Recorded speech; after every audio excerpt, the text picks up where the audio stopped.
سورۃ الکہف اور اس کی آیت نمبر ہے 102۔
اعوذ باللہ من الشیطان الرجیم، بسم اللہ الرحمن الرحیم۔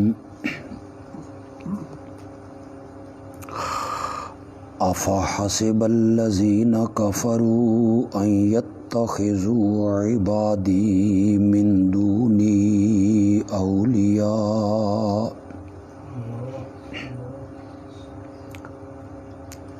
انا اعتدنا جہنم للکافرین نزلا۔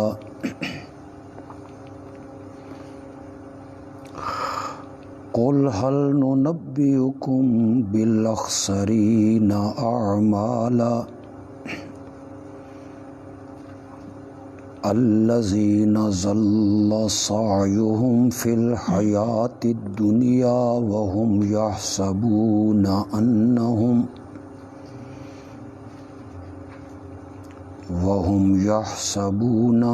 انہم یحسنون صنعا۔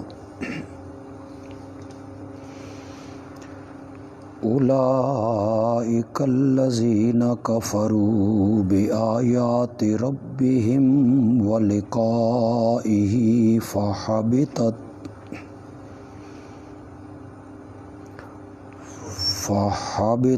اعمالہم فلا نقیم لہم یوم القیامۃ وزنا۔ ذالک جزاؤہم جہنم بما کفروا واتخذوا آیاتی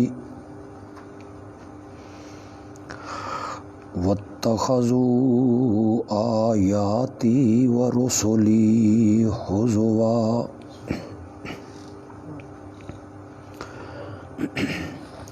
اللہم صل علی سیدنا و مولانا محمد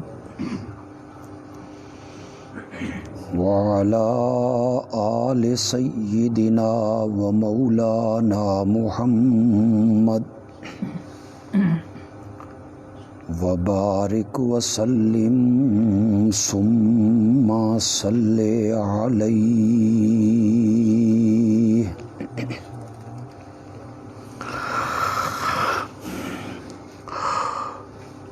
سورۃ کہف کے ابتدائی درس میں میں نے یہ بیان کیا تھا کہ سورۃ کہف میں اللہ ان شبہات کے جواب دیں گے جن شبہات کی بنا پہ مشرکین شرک میں مبتلا تھے، اور میں نے یہ بھی عرض کیا تھا کہ مشرکین مکہ کے پوچھنے پر یثرب کے یہودی علماء نے انہیں کچھ سوال بتائے کہ تم جا کے اس مدعی نبوت سے یہ سوال کرو۔ ان کے ذہن میں تھا کہ وہ پڑھے ہوئے نہیں ہیں، امی ہیں، انہیں کیا علم کہ اصحاب کہف کا واقعہ کیا ہے، انہیں کیا پتہ کہ حضرت خضر کون ہیں، اور وہ کیا جانے کہ ذوالقرنین کا قصہ کیا ہے،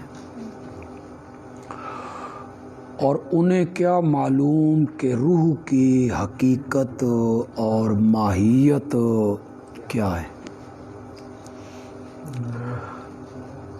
اللہ رب العزت نے مشرکین کے پوچھنے پر سورۃ کہف اتار کے ان کے سوالوں کے جواب دے دی۔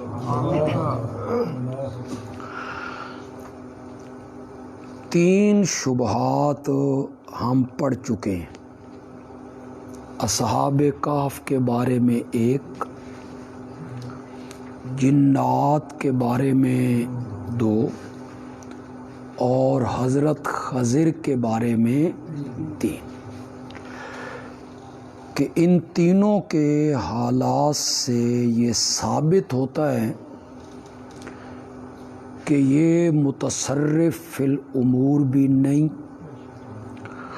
یہ مختار کل بھی نہیں، اور یہ عالم الغیب بھی نہیں، لہذا یہ معبود بننے کے لائق نہیں۔ معبود جو ہے وہ صرف اور صرف، اس کو آخری آیت میں اللہ بیان کریں گے انشاءاللہ، آئندہ جمعہ اس کے درس میں ہم گفتگو کریں گے۔ یوحا الی انما الہکم الہ واحد۔ سورت کی آیت نمبر 83 سے لے کر 101 تک قصہ ذوالقرنین کو اللہ نے ذکر کیا ہے۔ یہودیوں کے سکھائے ہوئے اس سوال کا جواب بھی ہو گیا، اور جن کے ذہن میں یہ تھا کہ ذوالقرنین بڑی قوتوں والا، قدرتوں والا، طاقت والا بادشاہ ہے، اور وہ شاید متصرف ہو، مختار ہو، تو اللہ نے ان کے اس شبے کو بھی رد کر دی۔ ذوالقرنین کا نام نہ قرآن نے ذکر کیا، اور ذوالقرنین کا نام نہ صاحب قرآن نے ذکر کیا کہ ہم اس کی کھوج میں لگیں کہ اس کا کیا نام تھا۔ کچھ مفسرین نے سکندر رومی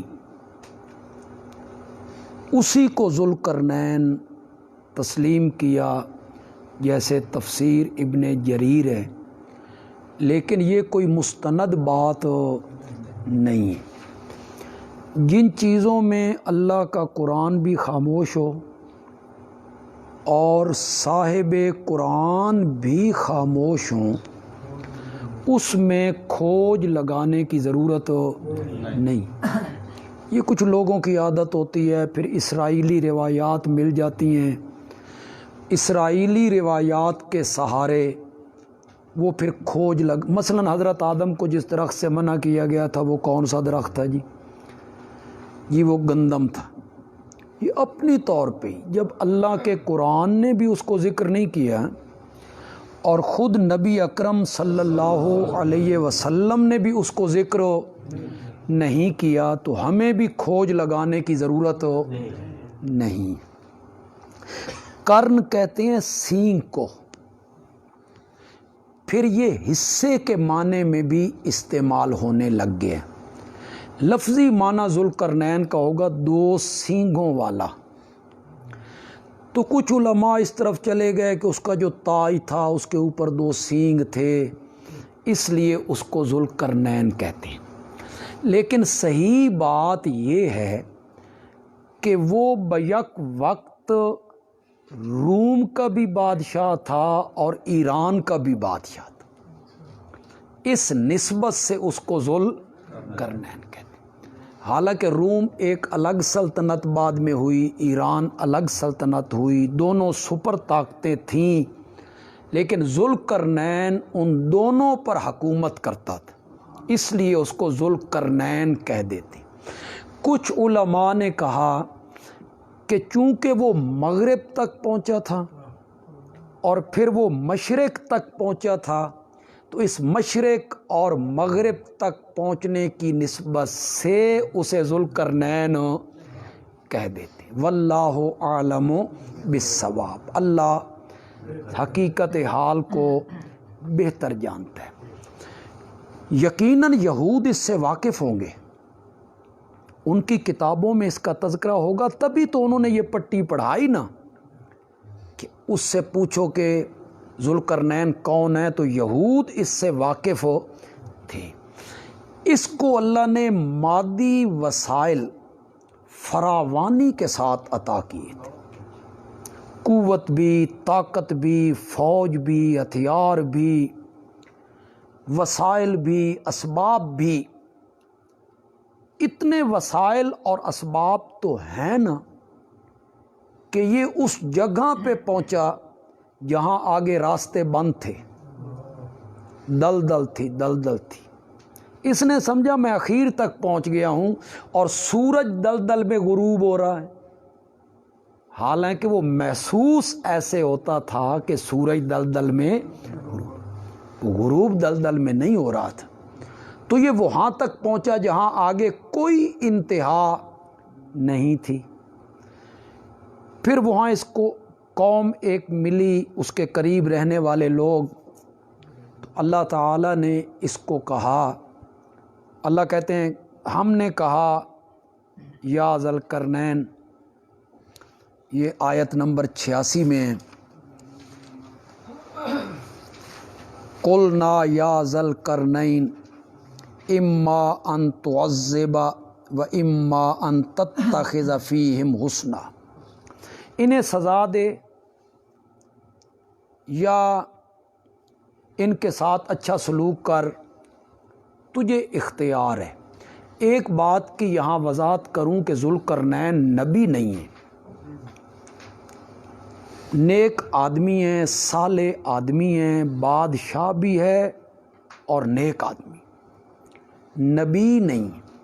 پھر اشکال پیدا ہو جائے گا کہ ہم نے کہا اے ذوالقرنین، ہم نے حکم دیا، تو یہ جو وحی ہوتی ہے یہ کبھی اشارے کے معنی میں ہوتی ہے، الہام کے معنی میں ہوتی ہے، ذہن میں دماغ میں بات ڈال دینا۔ اللہ کہتے ہیں ہم نے موسیٰ کی ماں کی طرف وحی کی تھی، یہ قرآن میں ذکر کہ موسیٰ کو ایک صندوق میں بند کر، صندوق سمندر کے حوالے کر، ہم نے وحی کی۔ تو وہ موسیٰ کی ماں نبیہ تو نہیں ہے کہ کوئی عورت نبی نہیں ہوئی، قرآن نے واضح کہا وما ارسلناک وما ارسلنا من قبلک الا رجالا، جتنے بھی نبی بھیجے مرد بھیجے تھے، لیکن وہاں بھی وحی کا لفظ آیا تو وہ الہام کے معنی میں، وہاں تو بڑی تفصیل ہے۔ ذوالقرنین کے بارے میں تو اتنی تفصیل نہیں ہے، وہاں تو بڑی تفصیل ہے کہ اللہ تعالیٰ موسیٰ کی ماں کو کہہ رہے ہیں اِنَّا رَادُّوهُ إِلَيْكَ وَجَاعِلُوهُ مِنَ الْمُرْسَلِينَ، ہم لے رہے ہیں تجھ سے دودھ پیتا موسیٰ، واپس کریں گے کلیم اللہ بنا کے، اس کو نبی بنائیں گے، اسے تیری طرف لوٹا کے لائیں گے ہم۔ تو وہاں وہی اشارے کے معنی میں۔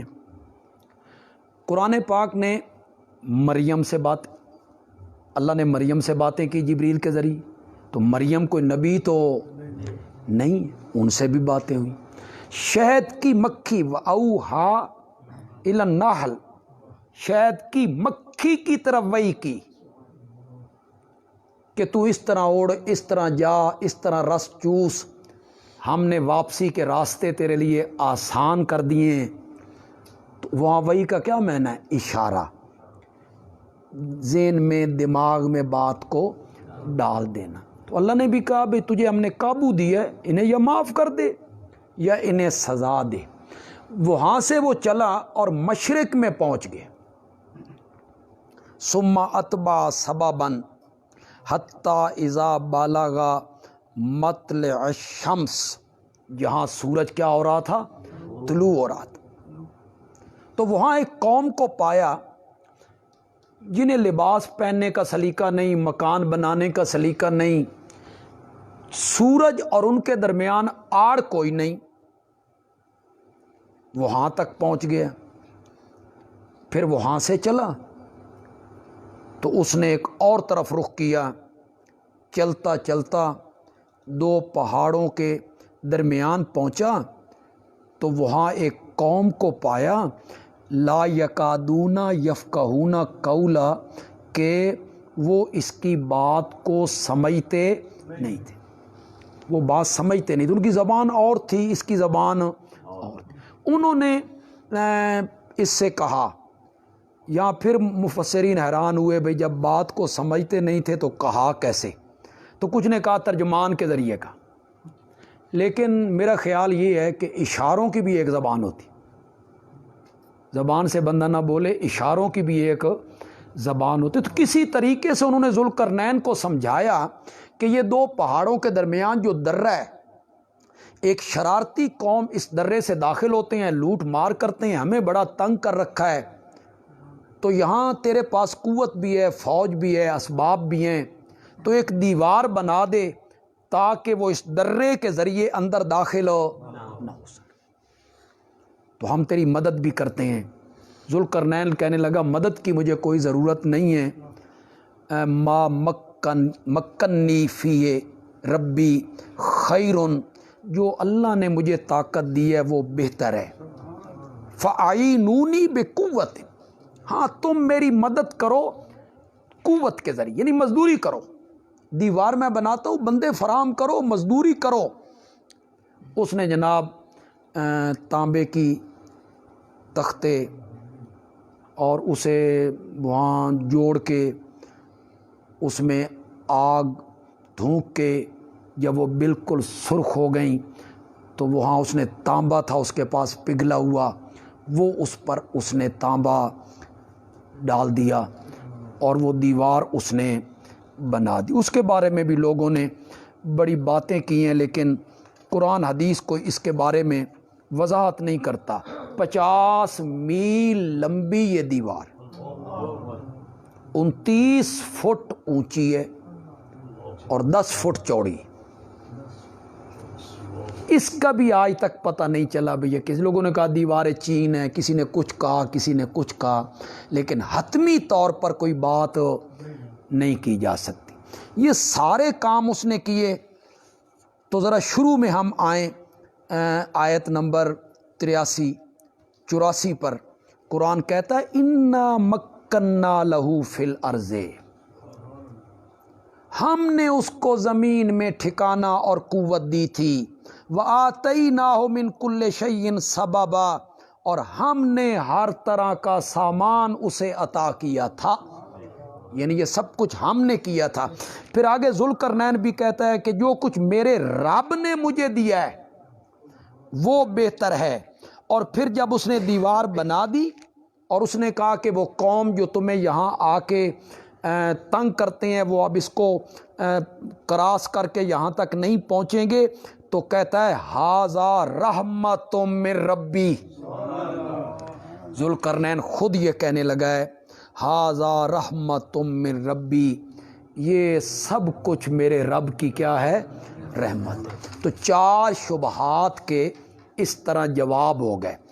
پہلا شبہ اصحاب کہف کے بارے میں، دوسرا جنات کے بارے میں، تیسرا خضر کے بارے میں، اور چوتھا ذوالقرنین کے بارے میں۔ اللہ نے جواب دیے، یہ عاجز بندے تھے، میرے سامنے عاجزیاں کرتے تھے، میرے سامنے مجبور تھے، متصرف مختار نہیں تھے، یہ عبادت و پکار کے لائق نہیں ہو سکتے ہیں۔ آخری جو رکوع ہے آیت نمبر 102 سے لے کے آخر تک، یہ جتنی آیتیں ہیں ان کا تعلق انہی 4 شبہات کے ساتھ ہے جی۔ اب اسے مولانا حسین علی رحمۃ اللہ علیہ کیسے ان کے ساتھ فٹ کرتے ہیں، یہ آخر میں سارا خلاصہ ہے، نچوڑ ہے، انہی 4 اعتراضوں کے ساتھ، شبہات کے ساتھ ان کا تعلق ہے، 2 کے ساتھ بالاصل اور 2 کے ساتھ بالطبع۔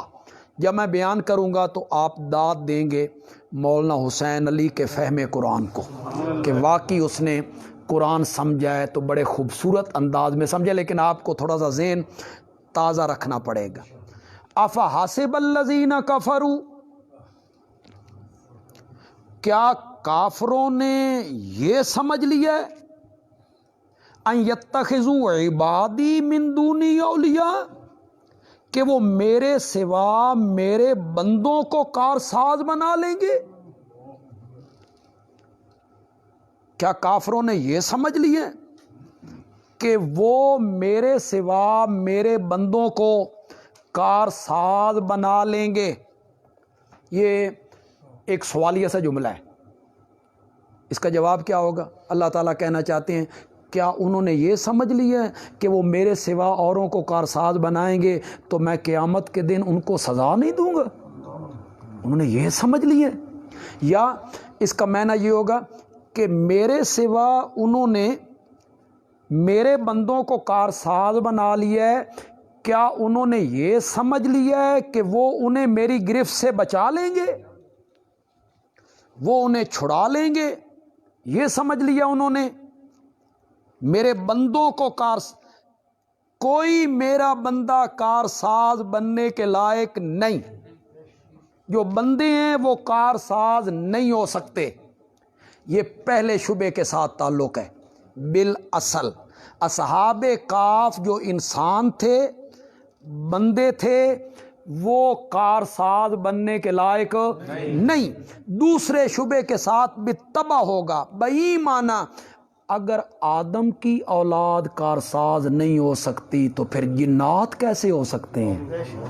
تو دونوں کے ساتھ تعلق ہوگا، ایک کے ساتھ بالاصل، دوسرے کے ساتھ بالطبع۔ اگر بندے کارساز بننے کے لائق نہیں، آدم کی اولاد کارساز بننے کے لائق نہیں، تو پھر جنات کارساز اور متصرف بننے کے لائق کیسے ہو سکتے ہیں؟ کیا مشرکین نے یہ سمجھ لیا ہے کہ میرے بندوں کو وہ کارساز بنا لیں گے تو وہ بندے انہیں میری گرفت سے بچا لیں گے، ان کی سفارش انہیں چھڑا لے گی، وہ کارساز بنانے والے میرے عذاب سے بچ جائیں گے؟ یہاں میں جس طرح ہر درس میں لوگوں کو توجہ دلا رہا ہوں، کئی لوگ ہمارے اس درس کو اپنی اپنی جگہوں پہ سن رہے ہیں یا بعد میں سنیں گے، تو میں نے پچھلے جمعے بھی کہا تھا کہ جتنے لوگ سننے والے ہیں وہ ضد، اناد، حسد، ہٹ دھرمی اسے نکالیں۔ میں نہ مانوں، چونکہ کہنے والا بندیالوی ہے، اس کی کوئی بات ہم نے نہیں ماننی، یہ نہیں، وہ غور کریں۔ یہ جو قرآن پاک کا ترجمہ ہے جلندری صاحب کا، اسے ایک طرف رکھ دیں،